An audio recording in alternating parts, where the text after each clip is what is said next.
Assalamu алейкум Калысбек устаз, кандайсыз? Менин жашым 19да, кыз кишимин дейт кашан ичинде. Жакында эле жоолукка келдим. Кудайыма шүгүр, 2 маал намазымды калтырбай окуганга аракет кылам. 2 маал окуйт экен. Кантип 5 убак өтсөм болот? Аялдар таалимдерине барыңыз. Ар бир жерде аял затын таалим өтөт. Аял затын өткөнү жакшыраак. Мисалы азыр биз ошого өттүк дагы. Кудайым келинчегимдин, ата-энемдин, бир туугандарым келинчегимдин өмүрүнө өмүр берсин. Келинчегим аялдарга өтөт. Мен эркектерге гана. Ошол эң жакшы болот. Өткөндө дагы эфирге чыгып албастан көшөгө менен дааваттын тартибинде кадимкидей барып өтөт. Анан дайым эскертемин, сиз сабак өтүп атканда бирөө бетиңизди тартып албасын, үнүңүздү тартып албасын. Эми ал туура эмес нерсени сүйлөйт, Ханафи мазхаб, Матуракины сүйлөйт, бирок аялымды мен каалабайм да бирөө бетинен тартып эметип алганынчы. Ошон үчүн жанагындай аялдардын таалимин өтүп атканда эркектер аялдар менен аралашып кетпей өтө этият болуп туруш керек. Бизде ошол нерсе кичине маани беришпейт экен. Өтө этият болуп туруш керек эркектер. Койт сабак алкагында болсо дагы. Шайтан ошол жерден баштайт. Азыр шайтан мурдагыдай аял менен эркектер биригип алып дискотека кылдырбайт азыр. Дискотека из 90 депчи. Азыр таалим кылдырып аралаштырып кетиши мүмкүн да. Кел сүйлөшүп койбой, кеңешип койбой эмне кыла ал депчи. Сүйлөшпөй эле коюңуз, кеңешпөй эле коюңуз, алыс туруңуз. Эркек менен өз өзүнчө болсун. Ошол жерге жашы чоң адамды же аял кишилерди каратып коюш керек ичине. Ошол жерден анан такыбачылык болбой жатат да биздечи. Такыбачылык кармабаса тартип бузулуп кетет туугандар. Аялдардын таалимине барып катышыңыз. Өзгөчө жашы чоң такыба эжекеден, сөзүндө таасири бар эжекенин сабына барып катышыңыз. Анан үчүнчүдөн 2 маалдан 5 маалга өтүңүз. Эмнеге? Ушунча өмүр берип аткан Алла Таалага бул намаз өмүрдүн зекети туугандар. Өткөндө караколдо намаз боюнча жакшы сабак чыкты, ошону бир угуп коюңуз. Каракол шаар десеңиз чыгат. Кудайым бир жакшы сөздөр сүйлөттү да. Ошол жерде намаз адамдын өмүрү, өмүрдүн акысы. Кудай өмүрдү өзү берип атат сизге. 2 маал гана намаз үчүн туруп калган убакта сизди жаткызып ортуп койгон жери жок го. Шүгүр багынан окушуңуз керек да. Ошол убакыттын ээси Алла Таала. Жетет убакыт. Намазымды калтырып окуганга аракет кылам. Кантип 5 убак өтсөм болот? Чыгыныш керек, жакшы чөйрө күтүңүз. Жакшы намазга сизди тарбиялай турган Ханафи мазхабында окуйт жакшы эжекелер табыңыз. Чөйрө керек. Экинчи суроом дейт, мен 11 жашымдан бери сахарный диабет менен ооруйм. Мурда күнүнө 5-6 жолу колду манжаны тешип, кандагы кантты текшерчүмүн. Бул нерсе мен үчүн оор болду. Технология өнүккөнүнө байланыштуу сенсор. Атайын сахарды телефондон көрүүгө мүмкүн болду. Аны колго тагамын. Жана ал 25 күнгө чейин иштейт дейт, жана таккан аппаратчы. Алып салсаң аны кайра иштетүүгө мүмкүн болбой калат. Ал дайыма денеме тагылуу экөө дейт. Диаметри болжол менен 5-7 см болот, усул өтө береби? Болот, усул өтө берет. Аны чечпеңиз, 25 күнгө чейин чечпеш керек. Өткөндө мен да медицинадан азыр бүгүн да Абдысамат аба менен сүйлөштүм коңурук маселесинде. Адам салмак кошуп баштаганда биринчи коңуругу бузулат, коңурукту тартып баштаганда уже жүрөккө башка кетет экен да. Аппарат болот, 24 саат чечпеш керек. Жанагы аппарат субханалла медицинада адамдын уйку фазасын чийип берет экен да. Глубокий сон. Адам качан эс алат уйкудан десе, денеси арык болуп, көп салмак салбай, анан туура тамактан туура жашаганда карасаңыз, анткени өтө салмак тартып ооруп же башка оору болгондо адам түнкүсүн уктабай эле коңурук менен өткөрөт экен, анан канча убакыт дем албай калат экен да уктабап. Ошондо уктабат үзүлүп кетиптир деген ошол оорудан болот да көбүнчө карасаңыз. Сиз эмне кыласыз? Жанагы 25 күнгө чейин таксаңыз, усул милдет болуп калса, жанагы жерде салафан менен башка менен оройсуз. Суу кирбей тургандай кылыпчы. Аппаратка да зыян жетип калбасын, ороп, калган жерин усул алып жууйсуз, ал жерди үстүнөн эле минтип тартып коесуз. Болду. Аны чечпейсиз. Ал зарылчылык. Ошентип усул өтөт. Бул жөнүндө мурда ойлоп туруmun дейт. Аллахым ыраазы болсун карындашым. Сизден бир эле сураныч. Сиз намаз окуңуз, иншалла. Намаз окуңуз, 5 маал өтүңүз. Өмүрдү Кудайым берсин.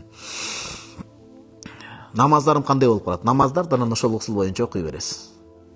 Үйдөгүлөр намаз окушпайт, алардан сурайын десем өзүмдүн дин жөнүндө билимим аз дейт. Мынакей сизге жооп бердим. Кантип кайсы жерден билим алса болот? Сиздин сабактарыңызды калтырбай угуп келем, жана өзүм мет академияда окуйм дейт. Караңызчы. Бүгүн жана моунун акында мен окуй албай калдым, эртеңке калтырдым го.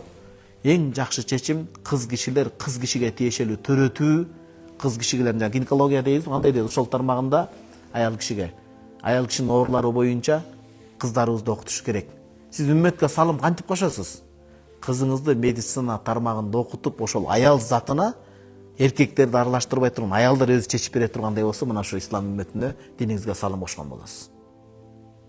Аял айла жок, ден соолук болгондо аялдар жок болуп калып, эркекке көрүнүп атса, айла жок, зарылчылык болот, бирок бул жакшы эмес да баары бир. Мүмкүнчүлүк бар эле сиз кызыңызды окутуп, коомго тарбиялап берүүгө. Кайра бир окуйунчу. Медакадемияда окуйм, дин жөнүндө да билим алып, Куран окугум келет, сабактар оор болгондугуна байланыштуу убактым аз жана кимден кайсыл жерден да билим алууну билбей жатам. Азыр бул сабакты окуп кийин билим алганым жакшыбы же кийин кеч болуп калдыбы? Өмүр жок, эч качан кеч боло турган жок. Шейх Юсри деген Египетте 100 топ хирургдун катарына кирет устазыбыз. Күнү эртең менен сабак берет. Биз билгенден бир 40 жылга жакындап калды окшойт. Үзбөй сабак бергени. Биз барып атканда бир эле жолу 2-3 күнгө сабак бөлүндү, эмне үчүн? Жеңеңер кайтыш болуптур, алыскы жерде жаназа окулат, уруксат бергиле, анын акысы бар деп 3 күн гана сабак үзүлдү эртең менен. Калган күндө сабагын үзбөйт да. Пайгамбар салам неберси. Бизде ушул туугандар.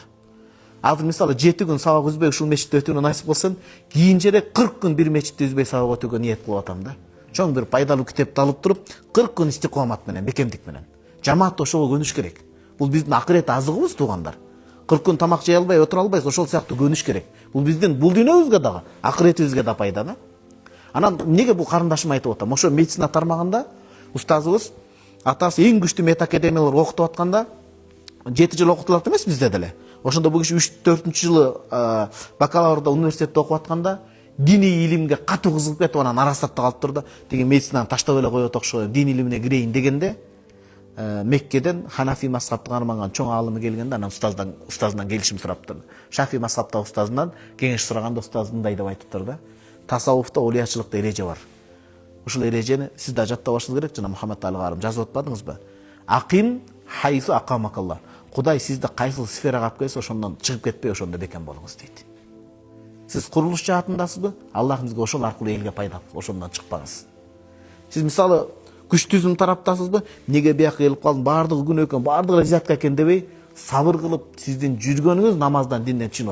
Ошол жакта азайтасыз сиз. Ошол сиз пайда. Сиз молдасызбы? Башка жака кетип калбаң дүйнөнү кууп. Бирде ач болосузбу, ток болосузбу? Ошол ишиңизди элге повод бербей, баары жакшы алхамдулилла. Байдай көрсөтүп өрдүңүздү, бирок илимди таркатып жүрө бериңиз. Ошол аркылуу сизге элге пайда берет иншалла.